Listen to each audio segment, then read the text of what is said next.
In the previous episode, I presented you with evidence that we continue to exist after the death of the body. If you haven't watched it yet, you can click on the name of my channel, and in the Videos tab, you will find all the films I have published. Today, however, I will tell you about where we go after the death of our body. Let's begin.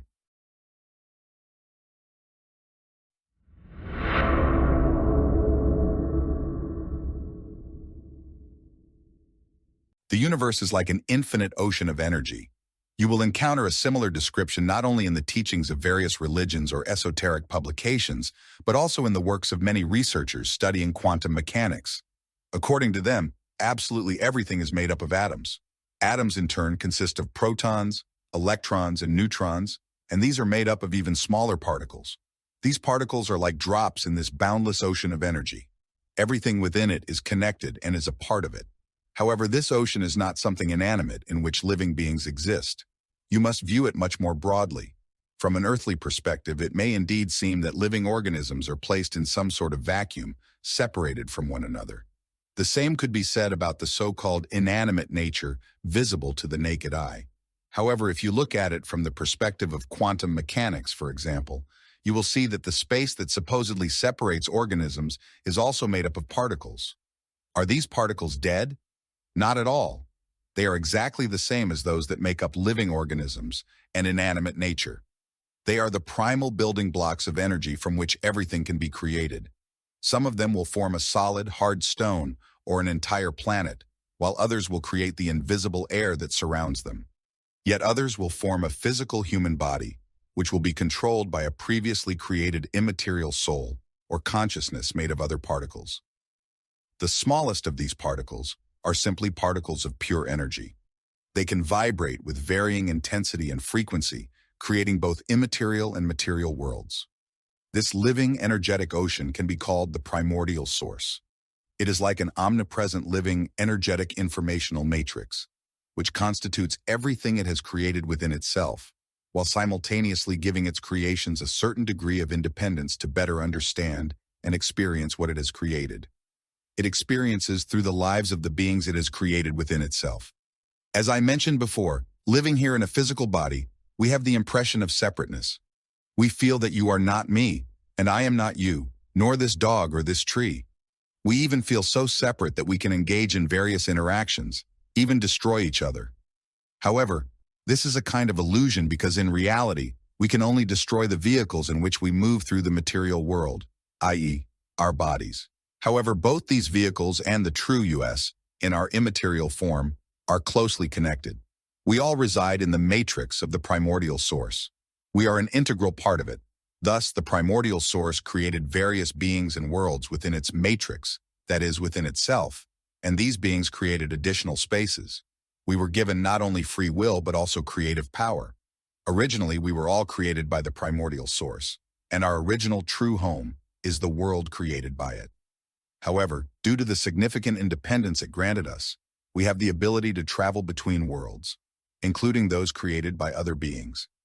Their number is, in turn, infinite, as new ones are constantly being created. How are worlds created? In a similar way to the reality created during a lucid dream. I will discuss what dreams truly are, as well as what lucid dreams and out-of-body experiences are, in future videos. In this one, I will only touch on it briefly. In a lucid dream, you create by imagining. That's all there is to it. The more you concentrate and attune to the immaterial area in which you are creating, the faster and more accurately it will form. For example, you imagine a beautiful green meadow bathed in the rays of the morning sun. You think about it, concentrating hard but staying calm. And in just a moment, the reality around you changes, and you find yourself in the meadow you have created. Worlds are created similarly, but they are created by beings that are far more developed and possess much greater creative powers. The worlds they create are also significantly more enduring and accessible to other beings. The world we currently inhabit was also created in this way. It was created by beings made by the primordial source, and we, its children as well, once found ourselves nearby and decided to explore this place. Its creators presented us with the rules governing it and the attractions we could experience. One of these was undoubtedly the incarnation into a physical body, with all its advantages and disadvantages. As immaterial beings, such an experience must have been a thrilling adventure for us. You could compare it somewhat to today's highly realistic computer games using virtual reality technology. Unfortunately, the game offered by this world turned out to be so absorbing, addictive, and entangling that it is now extremely difficult for us to leave it and return to our true home. Its rules do not make this task easier either. Through the incarnational amnesia I mentioned in the previous video, we become more and more entangled in its web with each successive incarnation. Meanwhile, the karmic system strives to force us into more and more lives. It works in such a way that as long as we want to participate in this game and reincarnate again, we must balance the karma accumulated in the previous life in the next one. By accumulated karma, I mean actions and interactions with other beings. For good deeds, we earn good karma, which allows us to fare better both in this life and in the next incarnation. We can choose more pleasant lives with less suffering, if we even realize that we have such a choice. Otherwise, the rulers of this world, which I call the world of suffering, will decide for us. Conversely, for bad deeds, we accumulate bad karma, which we will have to balance through our own suffering in this or the next life. I will discuss the topic of karma in more detail in future videos. The world of suffering, where we currently reside, consists of many worlds, both material and immaterial. To make it easier for you to understand, I will call them subworlds.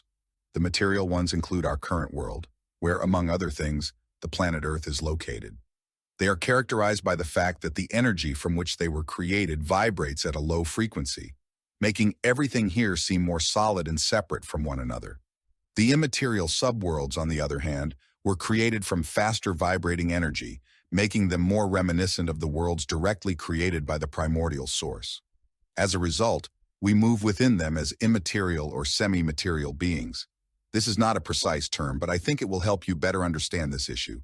By semi-material, I mean beings who, after the death of their material body, do not realize that they have died and still strongly identify with it. Also, due to previous incarnations, they continue to identify with their material personality or personalities, which prevents them from functioning as the pure, immaterial consciousness they truly are. This binds them even more to the world of suffering and makes them, despite no longer having a physical body, still want to participate in their previous lives. This can result in them asking the rulers of the world of suffering for another incarnation to continue the previous life or to relive it to correct certain aspects. Due to a lack of knowledge about the universe and life after death, we may find ourselves in subworlds of the world of suffering, which in Christian terminology would be called purgatories or hells. Semi-material beings, who could be called beings burdened with experiences and karma from previous lives, as I have already mentioned, have limited awareness of who they truly are. However, strong experiences, such as participation in war or a life of banditry, can cause them to still believe, even after death, that they must fight to survive. These beliefs can create an immaterial scene for them where they will fight with simulations of other people created for this purpose. It may also be that they will end up in subworlds where similar unaware beings are already located, with whom they will engage in fierce battles, causing each other immense suffering. You may be wondering, how can they fight if they can no longer be killed because they no longer have physical bodies? Recall a dream in which you fought with someone. I assume that such a thing has happened to you at some point. In that dream, you couldn't kill yourself or your opponents either. Yet you were deeply engaged in it, and your experiences were real and intense.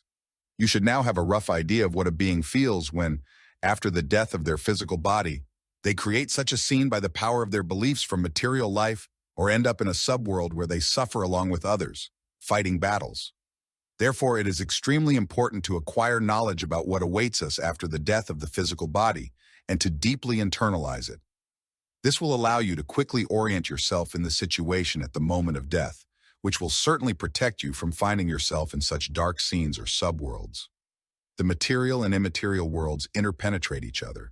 This may somewhat resemble radio waves. To be in one, you must tune into it, catch its frequency. When I mention them, do not visualize their structure or placement like planets in our solar system.